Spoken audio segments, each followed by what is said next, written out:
¿Cuántas personas ustedes creen, amados hermanos, que conocen o saben qué es el Padre Nuestro? Yo me atrevería a decir que no menos del 80%, tal vez la mayoría de las personas en el mundo entero, entre creyentes y ateos, saben algo del Padre Nuestro, al menos así sea de memoria alguna parte, o saben qué es el Padre Nuestro. Sin embargo, aún dentro de los muchos que decimos ser creyentes, no conocemos bien la verdad sobre la oración. Lucas, el autor del Evangelio que vamos a estar predicando hoy, se tomó el trabajo, inspirado por el Señor, de investigar diligentemente, como dice en el capítulo 1, no sobre cosas nuevas, sino sobre algo que él ya había escuchado, de lo que ya había sido enseñado. Y no fue el primero, él dice en el capítulo 1 que ya muchos habían tratado de poner en orden las cosas que entre ellos eran ciertísimas. Esto es el Evangelio, tal como se los habían enseñado desde el principio a ellos, aquellos quienes lo vieron con sus ojos y fueron ministros de la palabra. Lucas y los muchos que él menciona en el capítulo 1 no fueron enseñados por ministros del siglo presente, fueron enseñados por aquellos que vieron con sus ojos al Señor. Seguramente los ministros de su palabra a los que se refiere Lucas aquí son los apóstoles. Lucas probablemente, según la escritura, fue el médico amado del apóstol Pablo, el que él menciona en sus cartas a Timoteo, a Colosenses y en Filemón. Sin embargo, dice Lucas en el versículo 3 que le pareció también bien a él no dejar estas cosas como un tema visto, sino investigar con diligencia todas las cosas desde su origen. Esto para que su amado hermano Teófilo y junto con él todos los que íbamos a estudiar, a recibir la palabra, conociéramos bien la verdad de las cosas que ya habían conocido o aquellas en las que habían sido enseñados. Cuánta humildad, amados, cuánta humildad nos debe hacer reflexionar este texto hoy. Ya ellos habían sido instruidos, ya ellos conocían, ya ellos habían escuchado del Señor. Tal vez como muchos de nosotros hoy podemos decir sobre la oración o sobre el Padre Nuestro. Tal vez ya lo conocemos, tal vez eso es teología para niños y es muy básico. Pero el Señor quiera, el Señor nos ayuda a no creer que ya sabemos algo de Él y que en cambio seamos movidos a aprender junto con Lucas, el escritor de este Evangelio y del libro de Hechos, que necesitamos aprender más. Sí es teología para niños, amados hermanos. Y mi oración es que este sermón sea tan claro y tan sencillo que hasta un niño lo pueda entender. Y que así como un niño tiene la seguridad de quién es su padre, nosotros podamos tener la seguridad y ser movidos por nuestro Padre a tener un corazón enseñable y aprendamos el gran tesoro de la oración. Quiero que acompañemos a Lucas en este sermón, a su investigación sobre los hechos de Jesús. Quiero que vayamos junto con Lucas a los testigos oculares a los que él fue. Vamos a aprender bien las verdades que ya hemos conocido. Vamos hacia los discípulos de Juan, a los discípulos del Señor, a corroborar la historia de redención. Y en ese viaje del Hijo del Hombre que detalla Lucas rumbo a Jerusalén, nos vamos a detener un momento en el ministerio del Señor, donde se detuvo Lucas a registrar un evento donde su maestro hace algo más que enseñar sobre la oración. Un misterio sobrenatural ocurre en la oración. La Trinidad es revelada, amados. Lo eterno y lo temporal se unen. Los santos se unen con pecadores redimidos. El Dios trascendente se hace inmanente. Nosotros oramos viendo la eternidad, recordando un evento del pasado que nos ha sostenido hasta hoy y que nos da la esperanza de la vida venidera. Lucas está viendo a través de testigos oculares que este Jesús, del cual Pedro dice es el Cristo de Dios en Lucas 9, es el camino al Padre y que la oración es el camino de Cristo. Escuchemos a Lucas, amados, un médico de profesión que seguramente era amante de los detalles más precisos, uno que ha escuchado y ha sido enseñado por el apóstol Pablo. Es un discípulo que ahora está enseñando a Teófilo. Él procura ser lo más exacto y riguroso como un buen médico debe ser. Porque, amados, si de un buen diagnóstico médico depende una vida, de una buena teología depende un alma. Así que lo que ha escrito Lucas en este Evangelio y lo que dejó registrado en el libro de Hechos, inspirado por Dios, ha quedado plasmado con un propósito eterno. Y esto es aquello que los discípulos veían una vez tras otra en el Señor. Su maestro oraba. De 25 oraciones que el Señor, la Biblia y los evangelios registran del Señor, 15 están en el Evangelio de Lucas y 7 hablan explícitamente de la oración privada de nuestro Dios, de nuestro Señor. Y la llamada oración dominical le pareció relevante a Lucas a pesar de ser la repetición del Padre Nuestro. Pues junto con esta oración queda registrada una petición de enseñanza que dice de su discípulo: Señor, enséñanos a orar. Vamos a nuestro texto base, amados, Lucas 11, versículos 1 al 4.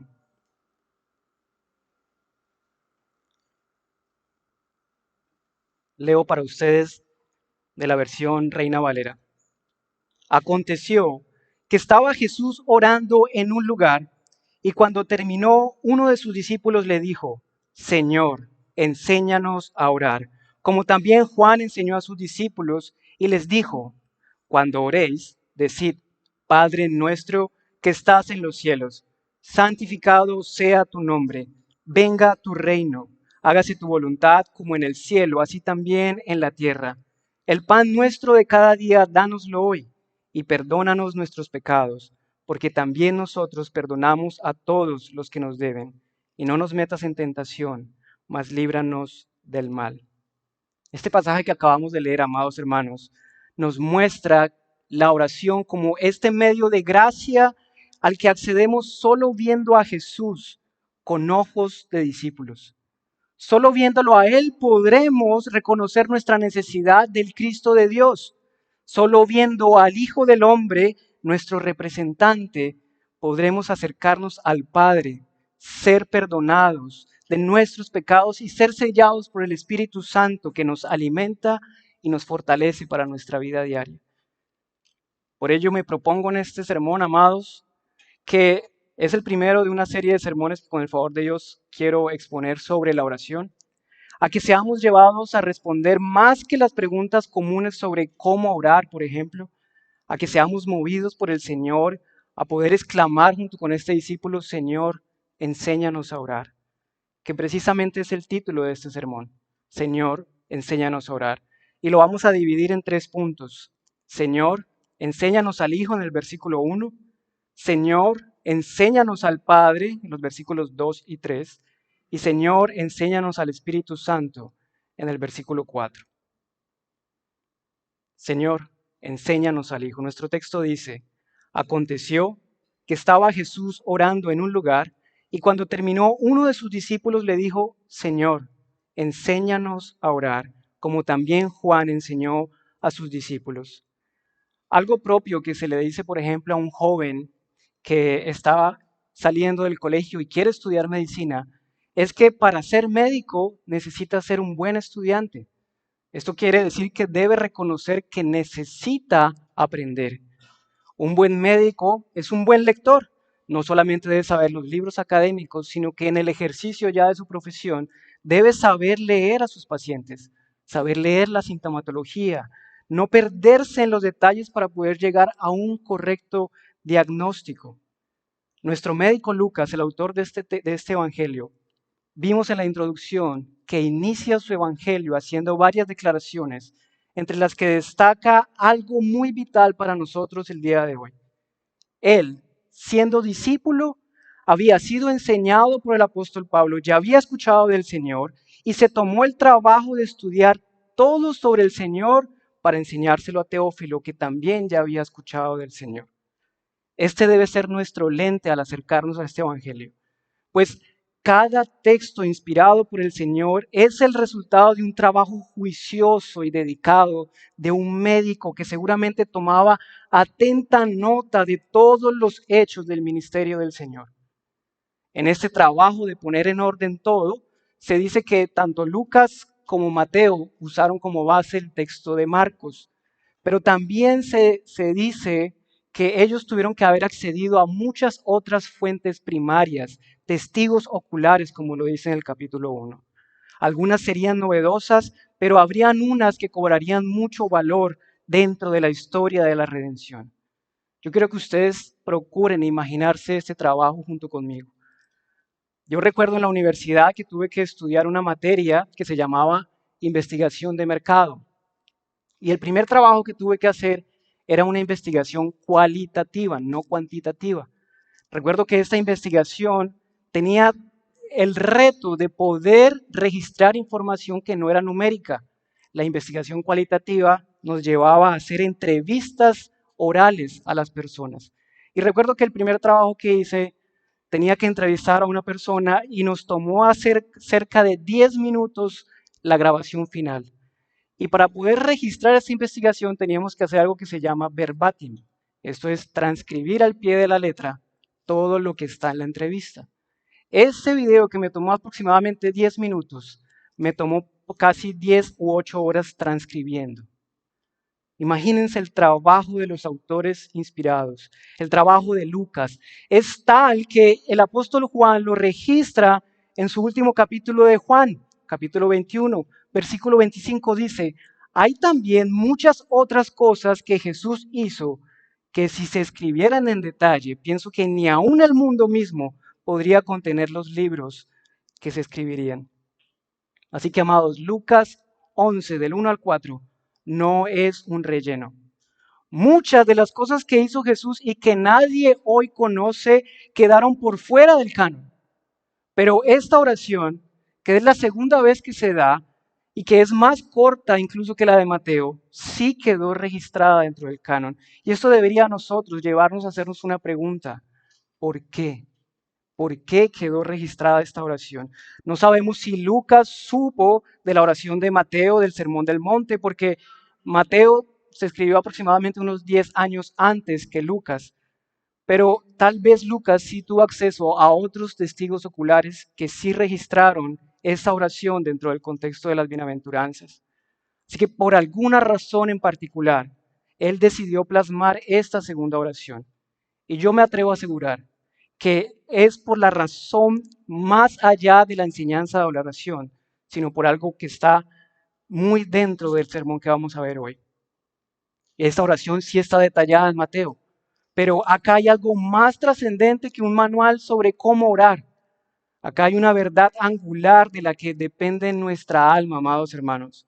Al entender lo que está pasando aquí, la petición de los discípulos y la enseñanza del Señor, podremos hacernos un autoexamen y ver si, como dice Lucas en su primer capítulo, conocemos en verdad bien las cosas que se nos han enseñado. Si en verdad hemos entendido el Evangelio, si en verdad hemos nacido de nuevo. Nosotros hoy, de este lado del canon, podemos ver Mateo y podemos ver Lucas y notar estas dos oraciones repetidas.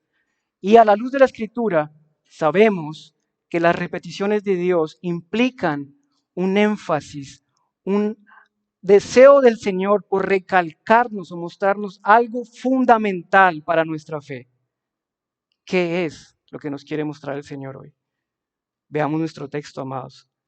Comienza con lo más importante, comienza con el Señor. Aconteció que estaba Jesús orando.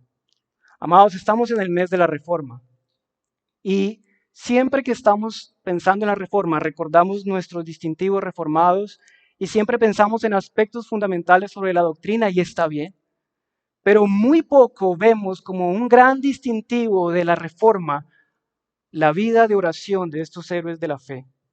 Muchos de los jóvenes hoy desean ser como estos famosos predicadores, pero muy pocos desean ser hombres de oración. Podemos ver diferentes denominaciones a lo largo de la historia, diferentes épocas de la historia, pero en cada momento donde se dijo de alguno de ellos que era un gran hombre o héroe de la fe, se habló de uno que pasaba tiempo en oración. Yo quiero que imaginemos todos acá, si alguno de ustedes se encuentra hoy con uno de estos héroes, un Jonathan Edwards, un John Owen, un John Bunyan, ¿qué le pedirían ustedes si se encuentran con uno de ellos? R.C. Sproul tiene un libro para niños muy lindo que se llama El barbero que quería orar. Este libro se trata de una historia real sobre un barbero al que un día entra a su barbería un hombre que era el más perseguido por las autoridades en ese momento. Y cuenta la historia que el barbero sabía quién era este hombre que estaba sentado en su silla. Y con temor y con mucho susto por ser el hombre del delincuente que estaban persiguiendo todos, con valentía le dijo: Lutero, enséñame a orar. Nuestro protagonista de nuestro texto, el discípulo, es descrito por Lucas como uno de los discípulos del Señor. Y esto es clave, esto es muy clave, amados. La palabra que usa Lucas para discípulo es aprendedor o aprendiz, pupilo, alguien que pone en práctica lo que aprende, no solamente alguien que escucha, sino alguien que vive lo que aprende.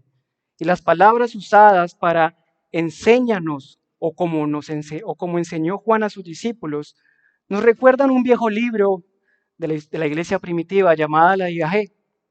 La Didache se dice que resume la enseñanza de los apóstoles y está basada en la Gran Comisión, donde recuerden ustedes el Señor le ordena a sus discípulos ir a enseñar lo que ya Él les ha enseñado. El texto no nos lo dice, amados, pero este es el modelo de transmisión que estamos viendo en esta historia. Lo que Pablo aprendió del Señor lo enseñó a Lucas y Lucas fue a los testigos oculares para enseñárselo a Teófilo. Cuando él dice que les enseñe como Juan a sus discípulos, nos hace pensar seguramente que él tal vez fue discípulo de Juan o fue muy cercano a sus enseñanzas. Este es el proceso del discipulado. Es lo que aprendimos hace poco con nuestro amado pastor Oduber sobre la catequesis. ¿Recuerdan? El cate es un resonar de una enseñanza que llega al oído de su discípulo y el eco, el cateeco, catequesis, es la respuesta, el eco de esa enseñanza.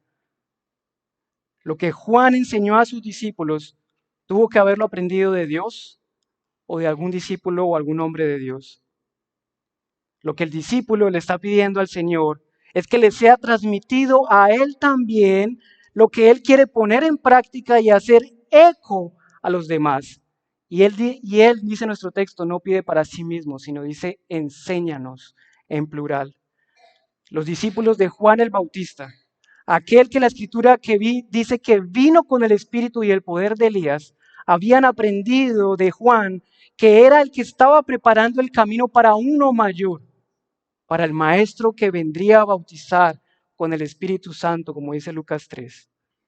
Así que los que conocían las enseñanzas de Juan y luego vieron y escucharon al Señor, fueron testigos del cumplimiento de estas profecías. Este, al que el discípulo estaba viendo orar en nuestro texto base, era el mismo, amados hermanos, que en todo el Evangelio de Juan registra como el Hijo del Hombre. Este es el Cristo, el Señor del cual los ángeles dijeron que era el Hijo de David. El mismo del cual los ángeles dijeron, gloria a Dios en las alturas. El mismo del cual Simeón dijo, mis ojos han visto tu salvación. Es el mismo que estaba orando el día que multiplicó la pesca. Este Jesús orando había sanado a un leproso. Este Jesús que estaba orando había levantado a un paralítico. Había levantado y resucitado muertos, había calmado la tempestad, había multiplicado los alimentos para la multitud al 5,000. Este mismo Jesús que estaba orando había sido transfigurado. Y es el mismo del cual Pedro dijo, es el Cristo de Dios. Los discípulos de Juan le preguntaron al Señor en Lucas 7 si él era el que Juan había profetizado. Y nos dice el texto que el Señor le respondió, haced saber a Juan lo que habéis visto y oído. Los ciegos ven, los cojos andan, los leprosos son limpiados, los sordos oyen, los muertos son resucitados, y a los pobres es anunciado el Evangelio. Y bienaventurado es aquel que no haya tropiezo en mí, dice Lucas 7. Amados, con todo este despliegue de poder, de señales, de prodigios, de milagros que provocaban, según el Evangelio, terror en el pueblo y enojo en los falsos maestros, Y el discípulo no le pide que le enseñe a hacer milagros. Los fariseos le pedían al Señor señales, pero el discípulo no le pide una señal más. Él está viendo al maestro que hasta este momento había orado en su bautismo, había orado para hacer milagros de sanidad, había estado orando toda la noche para elegir a sus discípulos, había orado dando gracias al Señor por poder alimentar a las multitudes, había orado para que fuese revelado a Pedro que él era el Cristo, había orado en la transfiguración y había orado en el regreso de los 70 cuando habían hecho milagros y señales. Este discípulo sabía que su maestro había afirmado que lo que había dicho el profeta Isaías se había cumplido en él, en Lucas 4. El discípulo tal vez antes había visto las señales, los milagros, pero ahora ve a Jesús. Sus ojos han visto a Cristo y al verlo orar le pide que le enseñe a orar. Mis amados hermanos, Lucas, no sé si ustedes lo ven, pero como médico realza en su evangelio mucho el tema de la sanidad. Y creo que es a propósito, porque él sabe que el mensaje del evangelio es precisamente como el Señor lo dijo en Lucas 5. Los que están sanos no tienen necesidad de médicos, sino los enfermos. Amados, es necesario reconocer que necesitamos a un médico que nos traiga a la vida. No podemos seguir al Señor a menos que seamos sus discípulos. Es necesario reconocer que necesitamos aprender, que no sabemos nada. Sin Jesús no podemos aprender a orar. Es más, sin Jesús ni siquiera sabemos que necesitamos aprender a orar. Yo quiero que hagamos una pausa acá y reflexionemos. Miremos la actitud del discípulo. ¿Qué les enseñó Juan a sus discípulos? ¿Qué le enseñó Pablo a Lucas? No sabemos, pero los discípulos de Juan, después de haber sido enseñados, fueron a Jesús. Lucas, después de haber sido enseñado por el apóstol Pablo, fue a Jesús a través de los testigos. Muchos de nosotros aquí hemos escuchado y aprendido sobre el Señor. Y la pregunta que deberíamos hacernos es, ¿hemos ido a las fuentes primarias, a los testigos oculares? ¿Sabemos cuál es esta fuente donde podemos conocer bien la verdad que ya hemos aprendido? Es la oración, mis amados hermanos. Es ella nuestra fuente de testigos oculares. En la oración vemos a Jesús, en la oración escuchamos a Jesús, en la oración conocemos a Jesús. Yo te pregunto, amado hermano y hermana, ¿has ido a Jesús? ¿Conoces a Jesús? A ti que no conoces a Cristo hoy, ¿conoces a Jesús? ¿Has ido a Jesús? No pedimos señales, amados. La oración es la señal y debemos clamar por ver a Jesús. Hay señales de victoria. Un grito de júbilo en una batalla demuestra que el enemigo ha sido vencido. Un llanto en una sala de parto demuestra que un bebé ha nacido vivo. Y una señal de un cristiano es la oración. Vuelvo y les pregunto, ¿los cielos conocen su voz? ¿Los cielos conocen tu voz, hermano y hermana? ¿Has visto a Jesús? ¿Lo has oído? ¿Has hablado con Jesús? A ti que estás sin Cristo hoy te pregunto, ¿has visto a Jesús? ¿Lo has oído? ¿Has hablado con Jesús? Yo te digo que en Jesús no hay ciegos. En Él todos han sido sanados de la ceguera. En Jesús no hay sordos. En Él, por su palabra, podemos oír. Y te digo que en Jesús no hay mudos, porque una señal de alguien que ha nacido de nuevo es que su primer clamor es como el de aquel miserable en Lucas 18 que dice, oh Dios, ten piedad de mí, que soy pecador. El discípulo vio al Señor orando y cuando le pide que le enseñe a orar, el Señor lo lleva al Padre. Y este es nuestro segundo punto. Señor, enséñanos al Padre. Dice nuestro versículo 2. Y les dijo, cuando oréis, decid, Padre nuestro que estás en los cielos, santificado sea tu nombre, venga tu reino, hágase tu voluntad como en el cielo, así también en la tierra. El pan nuestro de cada día, dánoslo hoy. Jesús, nos dice el versículo 1 de nuestro texto, estaba orando. Si hay algo que destaca Lucas en su Evangelio y en el libro de los Hechos, es la oración. Pero es particularmente en su Evangelio que destaca los momentos de oración del Señor y propiamente aquellos momentos que mostraban al Señor yéndose a orar al Padre para revelarle el Padre a sus discípulos. Al plasmar estos acontecimientos del ministerio terrenal del Señor, Lucas está mostrándonos lo que él ha visto a través de los testigos oculares, que este Jesús oraba, que este Jesús que oraba, el Cristo de Dios, es el camino al Padre. Él nos los dice en el capítulo 10, unas páginas atrás, capítulo 10, versículo 22, nos dice, nadie conoce quién es el Hijo sino el Padre, ni quién es el Padre sino el Hijo, y aquel a quien el Hijo lo quiera revelar. Y luego nos dice en el versículo 23 de este capítulo 10, la bienaventuranza que estaba gozando este discípulo. Bienaventurados los ojos que ven lo que vosotros veis, porque os digo que muchos profetas y reyes desearon ver lo que vosotros veis y no lo vieron, oír lo que oís y no lo oyeron. Bienaventurados somos nosotros, amados. Bienaventurados los que éramos ciegos y ahora vemos. Dichosos y llenos de gozo los que éramos sordos y ahora oímos su palabra.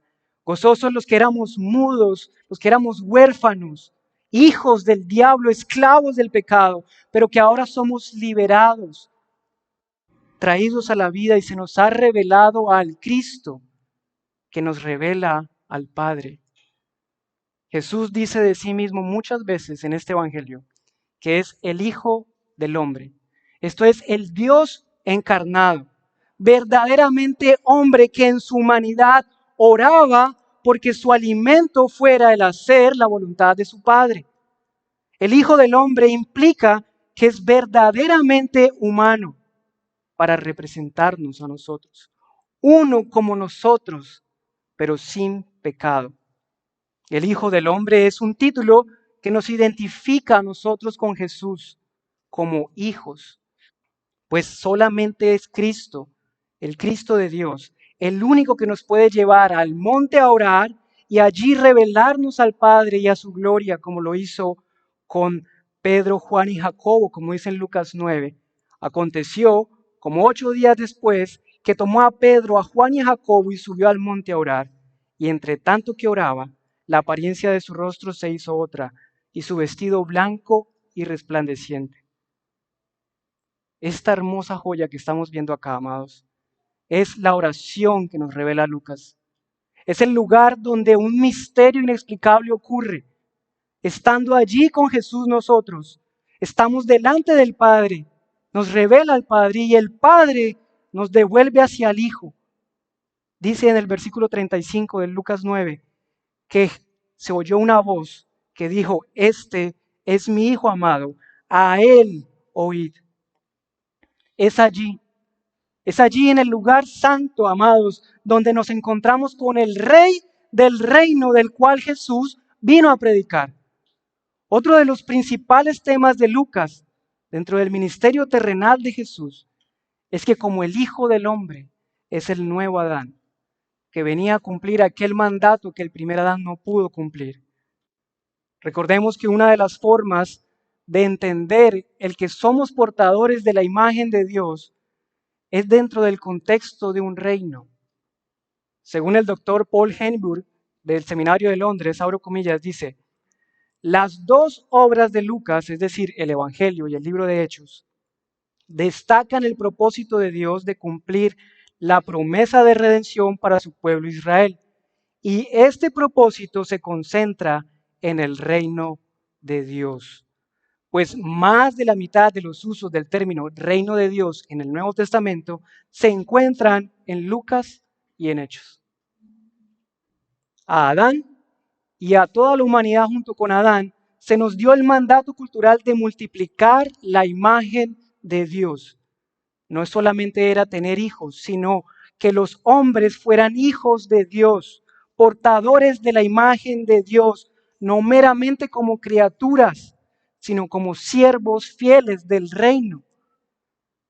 El Evangelio, dentro de la teología del reino, es visto como el cumplimiento de este mandato, amados.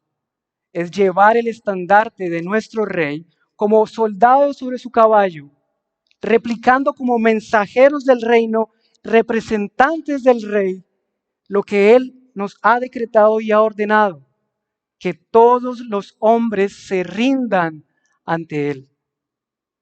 El Hijo del Hombre vino a proclamar este reino y a enseñarnos o a revelarnos al Padre de este reino. En la antigüedad, el título Padre era intercambiable para Rey. La primera oración, amados, del Padre Nuestro, siempre ha sido destacada por su aspecto desde la adopción y es correcto. Cristo nos dice también Romanos, nos da un espíritu por el cual clamamos Abba, que es Padre.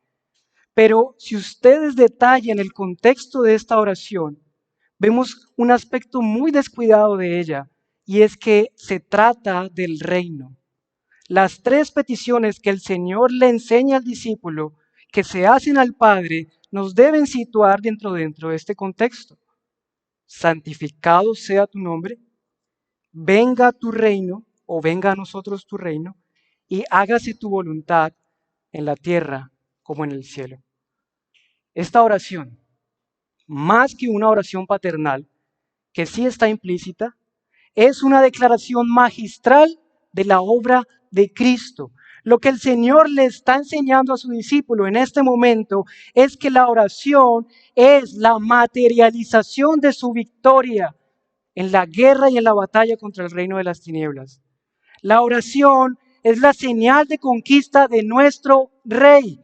El velo rasgado no nos da libre acceso a una casa paternal. Sí podemos entrar a donde nuestro Padre, pero nos da acceso y entrada al lugar santísimo, a la misma presencia de aquel que Isaías llamó Santo, Santo, Santo. Isaías, el profeta experto en la santidad de Dios, dice en su capítulo mesiánico 43:15, hablando de los nombres de Dios: yo Jehová, Santo vuestro, Creador de Israel, vuestro Rey. R.C. Sproul, en su famoso libro conocido La Santidad de Dios, nos dice que la santidad de Dios es el atributo por excelencia que revela la gran distancia entre el soberano, el rey y el súbdito. Nos habla de un atributo propio de un rey que es completamente trascendente y apartado de nosotros. Recordemos la figura de los reyes en la antigüedad. ¿Qué reflejaba? ¿Qué inspiraba? Temor, reverencia, honra, respeto. Recordemos a Esther.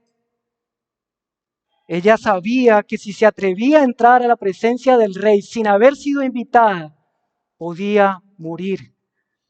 Esta es la revelación que está haciendo el Señor.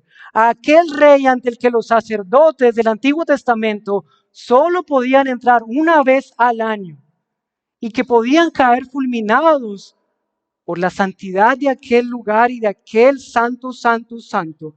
Es el mismo Rey y Padre al que nosotros podemos venir en oración confiadamente, no una vez al año, sino todos los días de nuestra vida. Y no con temor de morir, sino con la seguridad de ser aceptos por los méritos del Hijo que nos lleva al Padre. En la oración, amados, reconocemos que éramos pecadores, enemigos del Rey, y que por su gracia hemos sido salvados, santificados, apartados para Él. Entonces es la oración el mismo medio por el cual el nombre de Dios es santificado en nuestras vidas. Porque en la medida que nos acercamos al Hijo, Él nos revela al Padre, nos revela su gloria resplandece en nosotros y nosotros podemos reflejar su santidad al mundo. En la oración reconocemos que su reino ha venido a nuestra vida, ha llegado a nuestra vida y que Cristo reina en nuestras vidas. Porque es la oración, amados, la señal de que hemos creído en el Hijo que nos ha dicho, arrepentidos, porque el reino de los cielos se ha acercado, haciendo referencia a sí mismo. Cristo es el reino de Dios acercándose a la tierra. Lucas 17, versículos 20 y 21 dice, los fariseos estaban preguntando sobre la señal de cuándo iba a venir el reino de Dios, y él les respondió, el reino de Dios no vendrá con advertencia, ni dirán, helo aquí o helo allí, porque he aquí, el reino de Dios está entre vosotros.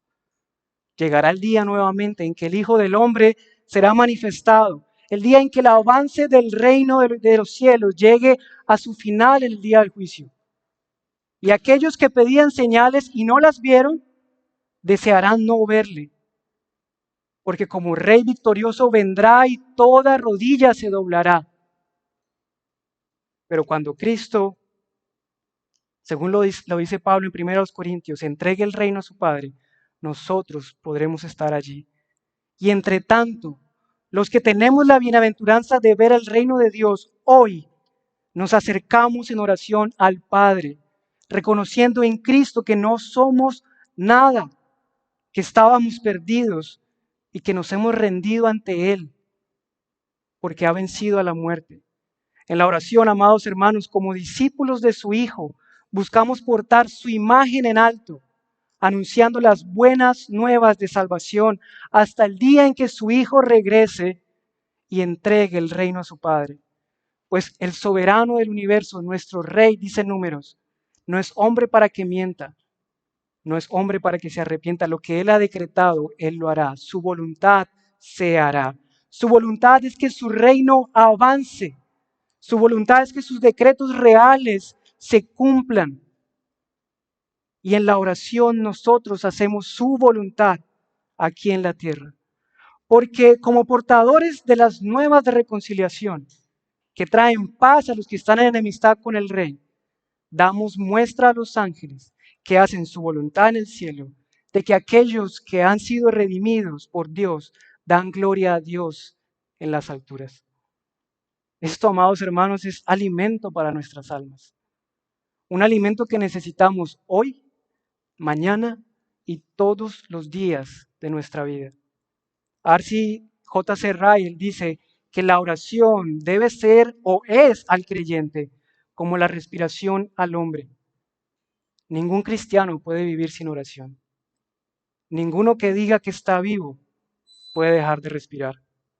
Nuestro pan de cada día en este pasaje no es meramente lo material. No es el pan físico el que necesitamos para vivir en el reino de los cielos. Es la oración misma nuestro alimento. O es al menos la oración el plato que nos lleva al alimento. Porque en ella el Hijo nos revela al Padre. Y el Padre nos revela al Hijo, que nos alimenta con su palabra y nos fortalece para nuestro caminar cristiano. Por cierto, el Señor le dijo a Satanás cuando fue tentado, no solo de pan vivirá el hombre, sino de toda palabra de Dios. Lucas 4. Nuestro Jesús, el Hijo del Hombre, fue tentado en todo sin pecado. Y su alimento fue la palabra de Dios, fortalecido por el mismo Espíritu Santo que nos prometió a nosotros para llevarnos a todo conocimiento y convencimiento de verdad. Y eso nos lleva a nuestro último punto. Señor, enséñanos al Espíritu Santo. Versículo 4 dice, y perdónanos nuestros pecados, porque también nosotros perdonamos a todos los que nos deben, y no nos metas en tentación. Jesús, amados, nos promete que a través de la oración se nos da algo más valioso que el pan diario para nuestras vidas, para nuestros cuerpos. Lucas 11:13, unos versículos más adelante, dice, si vosotros, siendo malos, sabéis dar buenas dádivas a vuestros hijos, ¿cuánto más vuestro Padre Celestial dará al Espíritu Santo a los que se lo pidan? Este es el mismo Espíritu Santo que nos prometió que vendría luego de su ascensión, el que nos convencería de nuestro pecado, de juicio y de justicia, y que nos conduciría a hacer la voluntad de su reino, como dice Juan 16. Él nos guiará a toda verdad porque no hablará de su propia cuenta, sino que hablará de todo lo que oyere. Cuánta gracia abundante hay en la oración para ti y para mí, pecadores. Lo que el Señor le está enseñando al discípulo es el mismo evangelio. No podemos perdonar, no puedo perdonar a los que me deben si yo mismo no he sido perdonado. El fariseo en Lucas 7, ¿recuerdan? Invitó al Señor a comer, tuvo a Jesús en su mesa, pero no vio al Señor. En cambio, esta mujer que había reconocido que era pecadora, vio al Señor, le bañó en lágrimas, en perfume y en besos. Nuestro discípulo estaba aquí escuchando el resonar de la enseñanza del Señor. Sus pecados, sus muchos pecados le son perdonados. Y el eco del discípulo debe ser la oración, aquella que es fruto del convencimiento dado por el Espíritu Santo, porque es el Espíritu Santo que nos permite acercarnos a Dios diciendo, he aprendido, he sido enseñado, he creído que mis muchos pecados me han separado de ti, pero he creído en mi Cristo, en aquel que ha orado por mí incluso en la cruz, pidiendo que me perdonara.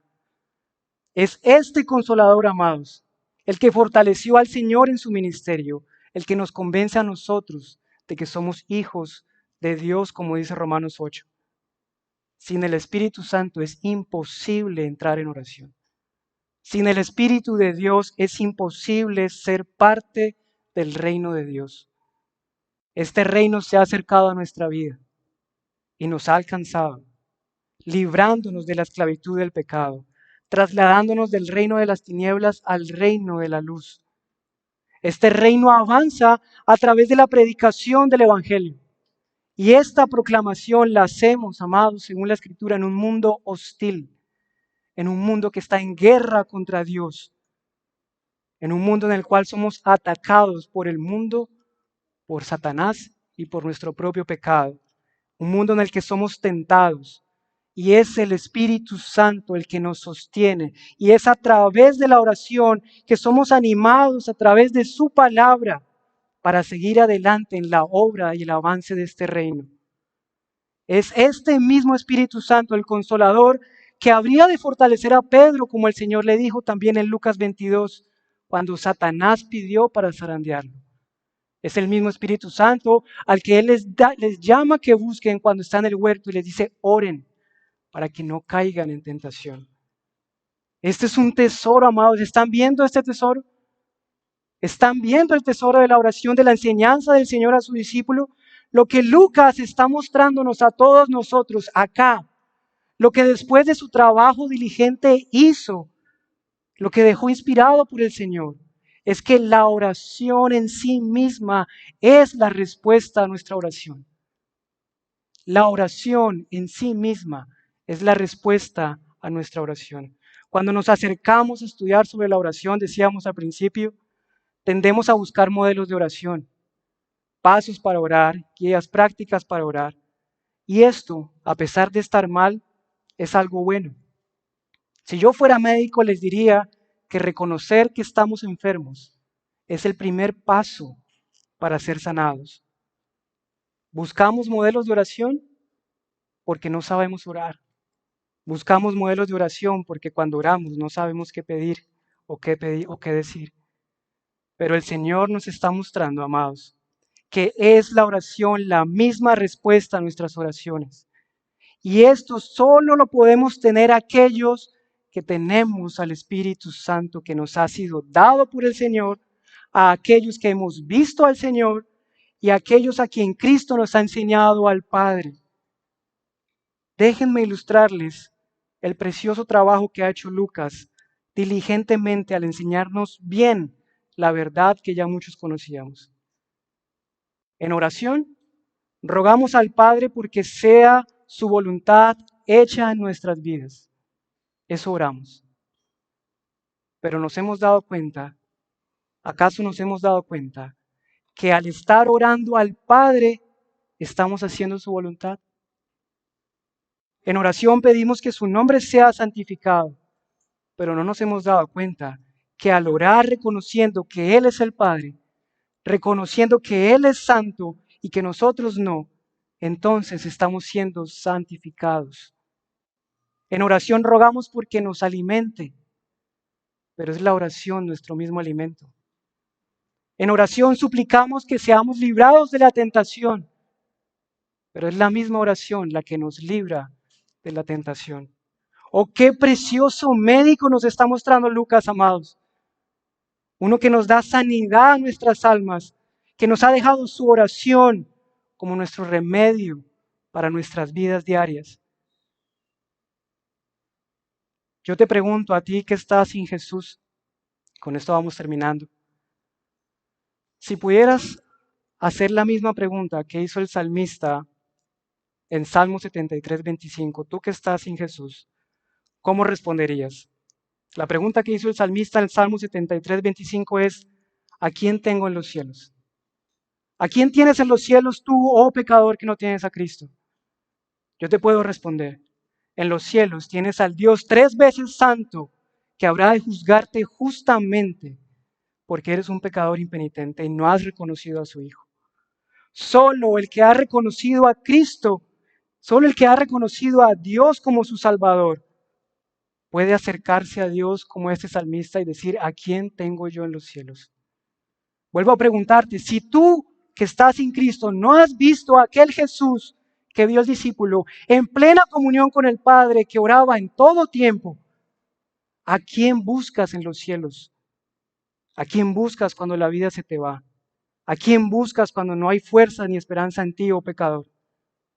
Ciertamente te digo que a menos que mires a este Hijo del Hombre que estaba viendo el discípulo, a menos de que le sigas como su discípulo, no podrás ver el tesoro que estaba pidiendo el discípulo. Hoy para ti esta petición no es nada. Señor, enséñame a orar si todavía no es tu Señor.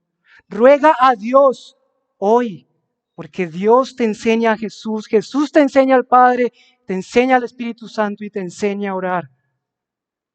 Para mis hermanos, yo les pregunto, en este sermón, en este texto, ¿han visto a Cristo? ¿Han visto al Padre? ¿Han visto al Espíritu Santo de Dios? Entonces, amados, vayamos y enseñémosles a los que aún no ven. Jamás piensen que ya saben algo suficiente del Señor. Jamás pensemos que ya lo sabemos. Todo lo que hemos aprendido, vamos a verificarlo a la fuente. Vamos en oración a conocer si de verdad hemos creído la verdad sobre Cristo. Oh amados, que hoy podamos decir juntos a nuestro Dios, Señor, enséñame a orar, porque no sé hacerlo. Señor, enséñame a orar porque te necesito. Señor, enséñame a orar porque sin ti no puedo. Señor, enséñame a orar porque quiero ser tu discípulo. Señor, enséñame a orar para predicar tu palabra. Señor, enséñame a orar para ir al mundo y extender el reino. Oh Señor Dios, enséñanos a orar. Amén.